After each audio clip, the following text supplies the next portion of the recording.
Alors, nous allons continuer l'introduction des alcènes. Alors, on a vu donc la formule brute des alcènes, donc on a vu plusieurs formules brutes.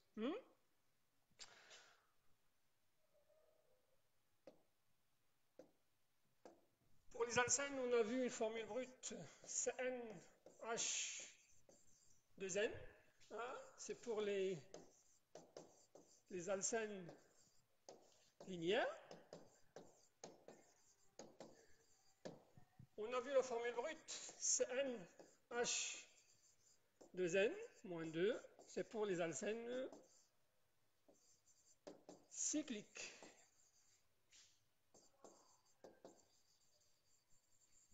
Il ne faut pas confondre avec les alcynes qu'on verra dans le chapitre 3. Je rappelle aussi pour les CnH2n, là c'est une formule brute pour les alcènes linéaires et aussi pour les alcanes cycliques ou bien les cycloalcanes. Ok? Très bien. Donc là voilà donc ce qu'il faut retenir. Donc il faut retenir que pour les alcènes, comme les alcanes, ils ont deux formules brutes. L'une pour les alcènes linéaires, l'autre pour les alcènes cycliques. Ok? Ensuite, donc on a vu donc l'abondance naturelle. On va parler de l'abondance naturelle. Donc de point de vue abondance, c'est pas comme les alcanes à l'échelle naturelle. Pour les alcanes, ils sont très abondants. Par contre, pour les alcènes, ils sont moins abondants. Mais ça existe quand même. Ça existe quand même. Donc je vais donner quelques exemples. Je vais donner quelques exemples. Un premier exemple, c'est le lycopène. Donc c'est le lycopène. Donc le lycopène, donc c'est quoi le lycopène? Le, lyco, le lycopène.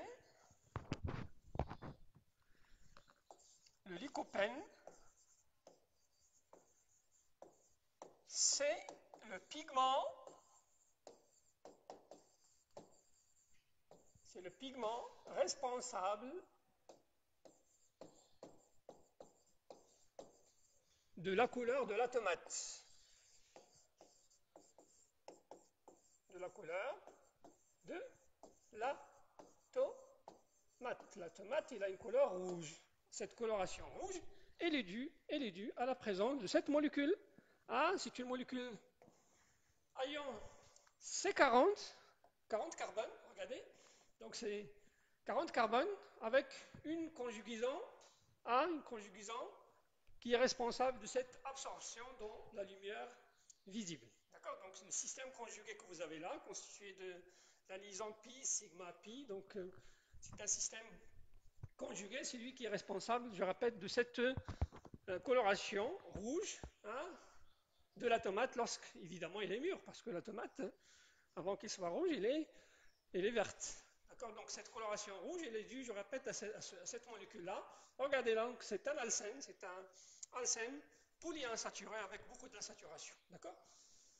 Un autre exemple, c'est le limonène. Donc le lycopène, regardez, c'est une structure linéaire, totalement linéaire. Par contre, le limonène, lui, le limonène, c'est un composé cyclique. Le limonène, c'est un composé cyclique, c'est un cyclohexane avec deux doubles liaisons, une intracyclique, l'autre extracyclique. Et ce composé, lui aussi, on le trouve à l'état naturel, donc on le trouve dans les écorces, on le trouve dans les écorces des agrumes en général. Le citron, le pamplemousse, les oranges amères. Donc c'est un alcène cyclique, je répète, avec deux doubles liaisons, une intra, l'autre elle est extracyclique. Donc on a dit que pour le lycopène, donc on le trouve dans la tomate, c'est lui qui donne la coloration rouge de la tomate. Alors pour l'utilisation, donc ce lycopène-là, il est vendu, donc on peut l'acheter, ça se vend. Donc pour avoir la coloration de la tomate, on peut l'utiliser à l'état concentré. Donc pour l'illuminène, lui, donc là je répète, on l'extrait à partir des écorces des agrumes. Et il est utilisé généralement dans l'industrie soit agroalimentaire, soit dans l'industrie des parfums, des cosmétiques, donc pas mal d'utilisation pour ce composé. Très bien. Donc après cette introduction, on va aller parler de la deuxième partie du chapitre, c'est la synthèse des alcènes. La synthèse des alcènes. Donc on va voir plusieurs réactions. Donc c'est la même chose qu'on a fait pour les alcanes. Alors, la première réaction par laquelle on va commencer, c'est une réaction qui se fait à l'échelle industrielle, c'est le craquage du pétrole. Alors, c'est quoi le craquage du pétrole? Donc, le pétrole, c'est une source naturelle, donc on peut avoir à partir des gisements de pétrole. Et donc, cette matière-là, elle est très, très riche en composés. Et donc là, on peut la chauffer. Le craquage, donc c'est le chauffage thermique. Alors, ce craquage-là, c'est quoi ce craquage? Donc, on va prendre le pétrole qu'on va chauffer. Alors, quel est le but de ce craquage? Le but de ce craquage, c'est de passer des molécules très très lourdes ça veut dire de grosses molécules, ayant un poids moléculaire très très grand en petites molécules. Et je rappelle, c'est une réaction qui se fait à l'échelle industrielle pour préparer les petites molécules à partir de pétrole. Un exemple, donc là je vais donner l'exemple tout d'abord dans le cas général. Donc vous avez un alcane, un NH2N plus 2, un alcane lourd, parce que rappelez-vous, pour les alcanes, on a parlé de trois états physiques pour les alcanes. On a parlé des alcanes légers, c'est-à-dire les alcanes ayant un poids moléculaire très très faible, c'est compris entre C1 et C4. On a parlé des alcanes liquides, c'est à partir de C5 jusqu'à C15, et les alcanes solides, c'est au-delà de C16. Alors si on prend un alcane avec une formule brute, je répète, très très grande, ce sont des grosses molécules, donc en le chauffant en présence de la chaleur, on va le décomposer en alcène et en alcanes légers. Donc les alcanes légers, c'est le métal, l'éthane, le propane et le butane. Voilà un exemple. Donc pour bien illustrer la réaction, je vais donner cet exemple. Je vais prendre l'octane. L'octane, c'est un C8. 1, 2, 3, 4, 5, 6, 7, 8. L'octane, donc si je le chauffe à cette température de 500 degrés C, avec une pression très très élevée, donc regardez, la molécule, elle est dégradée en petites molécules. 1, 2, donc c'est un alcène, c'est l'éthène. La deuxième, c'est le propène. Et la troisième, c'est le propane qui fait partie des alcanes légers. Le propane, ça fait partie des alcanes légers. Les deux autres, ce sont les alcènes. Donc voilà une méthode industrielle par laquelle on prépare les alcènes à partir de pétrole en le chauffant à des températures très très élevées et des pressions aussi très très élevées. Très bien. Alors, donc après cette réaction qu'on fait, je répète, à l'échelle industrielle, on va parler des réactions qu'on fait à l'échelle du laboratoire. Évidemment, donc à l'échelle du laboratoire, on peut les appliquer aussi à l'échelle industrielle. La première réaction, c'est l'hydrogénation. L'hydrogénation, c'est une hydrogénation sélective. Donc, rappelez-vous, donc pour les alcanes, on n'a pas parlé d'hydrogénation sélective, on a parlé de l'hydrogénation toute seule. Mais là, c'est une hydrogénation sélective. Donc, on verra c'est quoi ce mot sélectif, qu'est-ce qu'il fait là. Notez s'il vous plaît que l'hydrogénation des alcynes en présence de nickel, d'uranie ou bien un autre catalyseur, donc il y a pas mal de catalyseurs, il y a le nickel, il y a le palladium, il y a le platine, donc ça dépend de ce que vous avez comme catalyseur. Alors, donc en présence donc je donne la réaction sur le tableau, donc en présence du nickel d'uranie, un alcyne, pardon, en présence de nickel d'uranie, R, un alcyne, C, R', en présence du nickel d'uranie, ou bien le palladium, un catalyseur en général, là, et évidemment de l'hydrogène, parce que là, on parle de l'hydrogénation, ça veut dire on va faire l'addition de l'hydrogène. D'accord? Donc en présence de ce nickel d'uranie, le palladium, et de l'hydrogène, là, on va préparer l'alcane. On prépare l'alcane. Regardez, donc là, on prépare l'alcane. Regardez, donc la triple liaison, elle est convertie en simple Mais avant d'arriver à cette simple liaison, avant d'arriver à cette simple liaison, on passe par la double. On passe par la double, la voici. Et cette double liaison réagit dans les mêmes conditions. Donc, on n'a pas besoin de changer des conditions et ça réagit. D'accord? Donc, on passe par la double avant d'arriver à la simple. Et dans ce cas-là, on va parler d'une hydrogénation. Là, on parle d'une hydrogénation non sélective.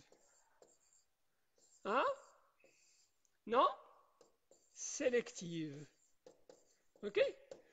Donc là, c'est une hydrogénation non sélective parce que tout simplement, le système qu'on a utilisé, composé de nickel ou bien du palladium en présence de l'hydrogène, ne différencie pas entre la triple et la double. Ça veut dire qu'il réagit de la même façon que ça soit sur la double ou bien que ça soit sur la triple liaison. Donc c'est quoi l'hydrogénation sélective dont on va parler maintenant? Cette hydrogénation sélective, c'est une hydrogénation qui va différencier entre la triple et la double liaison. Donc en présence de ce système catalytique composé du nickel, d'uranie, d'accord? Là, on obtient l'alcane. Par contre, cette réaction, on peut l'arrêter au stade de la double liaison. Ça veut dire sans atteindre la simple liaison qui sont les alcanes. Et dans ce cas-là, il faut changer le catalyseur. Il faut changer un catalyseur qui est désactivé, qui est moins actif que le nickel ou bien le palladium. Et dans ce cas-là, donc on va parler d'un catalyseur désactivé.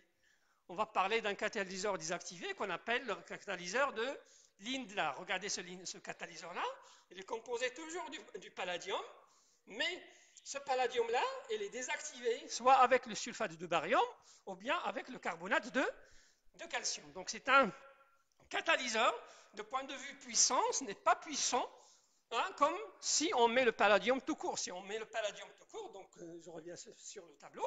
Donc regardez, si je mets le palladium tout seul, donc si je mets le palladium tout seul, là, l'hydrogénation n'est plus sélective. Je touche la double et je touche la triple. Par contre, lorsque je vais désactiver, ça veut dire je vais diminuer de force du palladium en rajoutant du sulfate de barium ou bien le carbonate de calcium, là, la réaction va s'arrêter au stade donc de, des alcènes. Je donne la réaction tout de suite.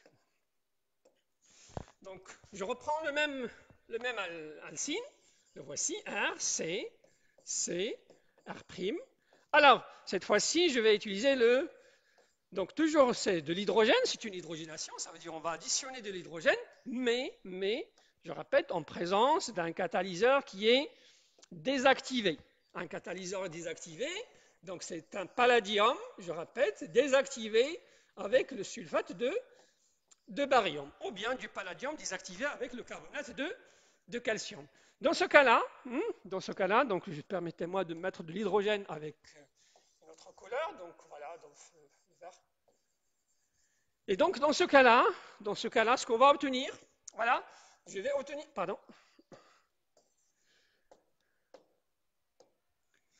je vais obtenir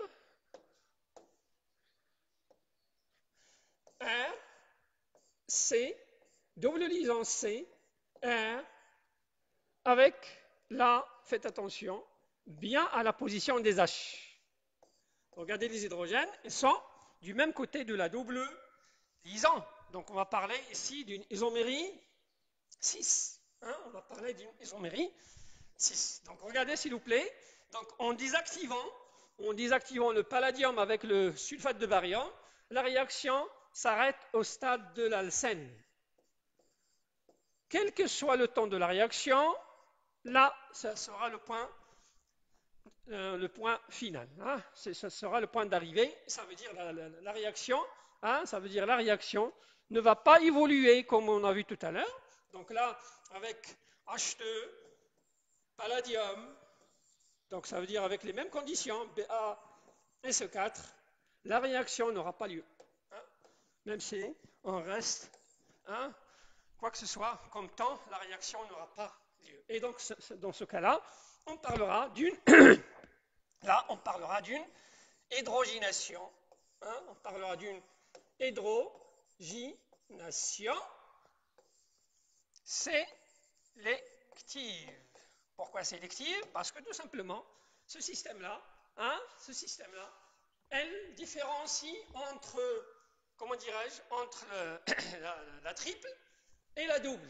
Il réagit sur la triple pour donner la double, mais il ne va pas réagir sur la double pour donner la simple liaison. Et dans ce cas-là, je répète, on parlera d'une hydrogénation sélective parce que, je répète, ce système sélectionne entre la triple liaison et la double liaison, contrairement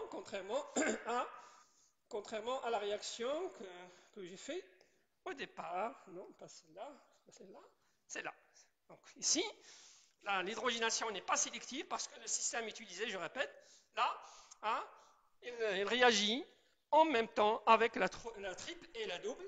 Par contre, lorsqu'on désactive le palladium avec le BaSO4 ou bien avec le carbonate de calcium, là, le système ne réagit plus avec la double, il réagit uniquement avec la triple, d'où le nom d'hydrogénation sélective. D'accord? La chose aussi sur laquelle je vais insister, c'est la position des hydrogènes. Regardez les hydrogènes. Là, les hydrogènes, je répète, ils sont du même côté de la double liaison. Donc là, on va parler d'une 6 addition.